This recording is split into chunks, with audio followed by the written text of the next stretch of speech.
This next story raised my blood pressure off the charts. So it's about the State Department. Go ahead and throw this graphic up. This is incredible. This is from Politico.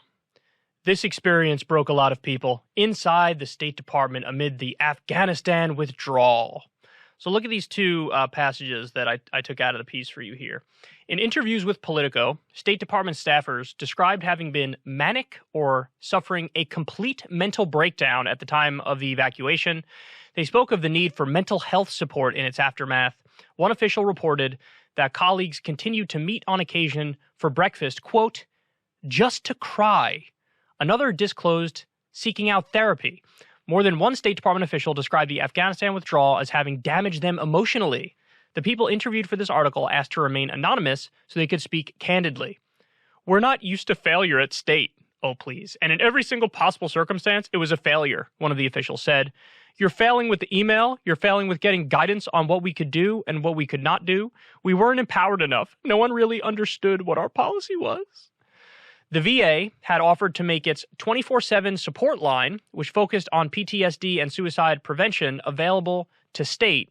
The VA also offered in-person support to personnel in countries temporarily hosting newly evacuated Afghans. According to a U.S. official familiar with the issue, states sought more information about the VA's offer, but ultimately decided its services were not needed. Interesting. The State Department already had similar assets and personnel in place, including overseas, the U.S. official said. The official added that the State Department told the VA that if the need did arise in the future, it would reach out to them.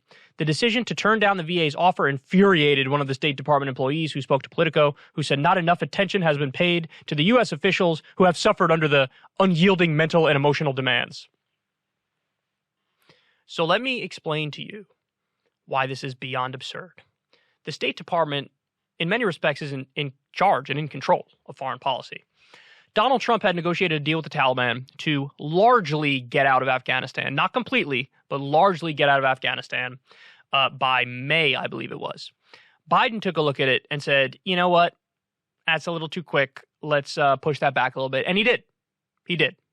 So in theory, the State Department should have, since Trump negotiated a deal to get out quicker. Again, not fully. He still had boots on the ground, so it wasn't a full withdrawal. Don't give him credit for a full withdrawal. I get pissed when people do that. It annoys me. But in theory, they should have been prepping every step of the way. The logistics of that, they were directly involved with that. And then Biden comes in and says, okay, hold on, hold your horses. I don't think we have enough time to dot all our I's and cross all our T's. Let's give a little more time, and then we'll do it, which is what he did. And they had all that time to work out all the specifics and the details and the logistics of getting out. They didn't do it. They didn't do their job. They're responsible, in large part, for whatever debacle the withdrawal was. Now, by the way, I submit to you, I don't even necessarily buy that. We had the biggest airlift in American history. And any Afghans who we took out, we took them to places to get vetted before they came in the country. If we evacuated almost everybody and we had proper vetting, what more do you want? So I don't even necessarily buy that it was a disaster, but let's grant them for the sake of argument, okay, it was a disaster. Whose fault is that?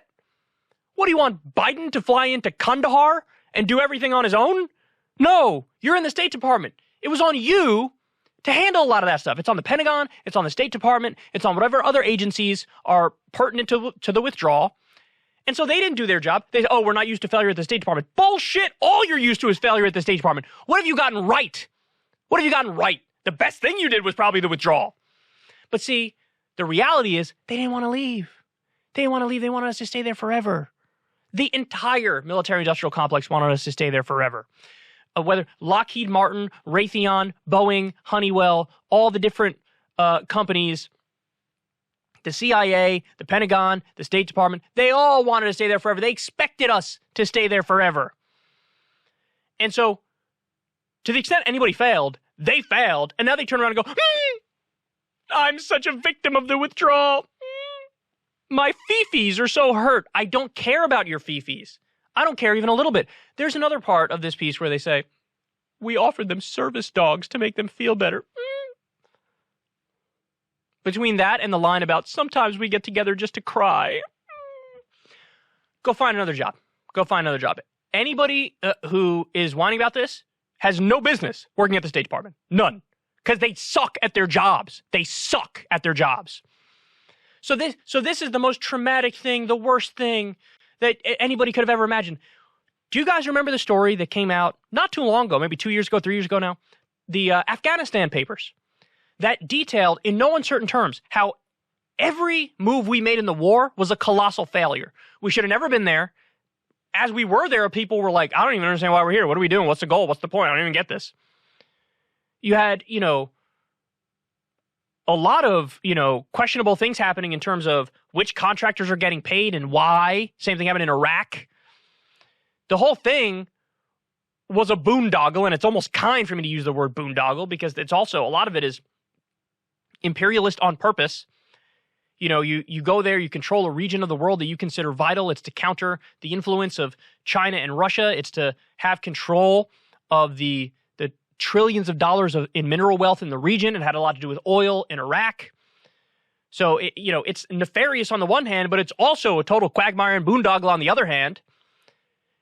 There are countless stories of failures on top of failures that came out of there that didn't get anywhere near the amount of attention it should have gotten. The one I always go back to is we allied with warlords who had child sex slaves. And then when some of our people in the military blew the whistle on that and said, hey, that seems messed up, they were kicked out of the military. How about that? You shed any tears for that? For the kids who were getting raped, and then you gave the rapists money and weapons and support and more control?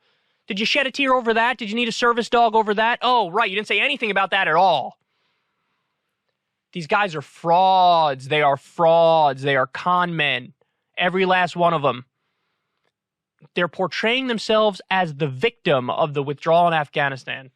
Now you see how they manufacture consent. Now you see how the military-industrial complex turns on you, and then everybody in elite society turns on you. And the most shit Joe Biden ever got was when he did something correct, pull out of Afghanistan. That's when the media shit on him 24/7. That's when other elements of the government and the deep state turned on him. The one good thing he does, and they act like it's the worst thing he's ever done. And now these people play the victim. No. You're the problem. You're not a victim. Shed a single tear for you. You know who I shed a tear for? Did you know that I think it was 2018 and 2019 under Donald Trump? That was the deadliest year of the war in Afghanistan. We've been there since 2001. In 18 and 19, the deadliest years in the war in Afghanistan. Why? Because Trump ramped up the drone strikes, killed massive numbers of civilians. Massive numbers. And these guys sat there whistling Dixie. Snug as a bug in a rug. Nothing to say. No, I'm crying. I need a service dog. I need a therapist. I need some antidepressants. None of that. That was par for the course. That's what they wanted. Now we get out and it's, I'm so torn apart inside. I care so deeply about the people in Afghanistan that we were massacring gleefully for decades. They all have stories. Oh, I spoke to this one person, I know this one person, and I don't even know what happened to them. Okay. For every one person you're feigning concern for, you're probably responsible for the death of like 20. So I don't want to hear it. I don't want to hear it at all. Absolutely ridiculous. And by the way, also, side note, totally unprofessional. You didn't do your job. According to your own admission, you failed. And you cry and you whine and you blame the decision to withdraw. How much longer did you want to stay there? Another 3 years? Another 12 years? Is the 47th year a charm? Is that the one where we're going to finally break through and get whatever non-goals you guys pretend to have? Just unbelievable. Unbelievable. Honestly, that headline in the article read like it was from The Onion. That's what it was. It seemed like it was from The Onion. You couldn't make it up if you tried.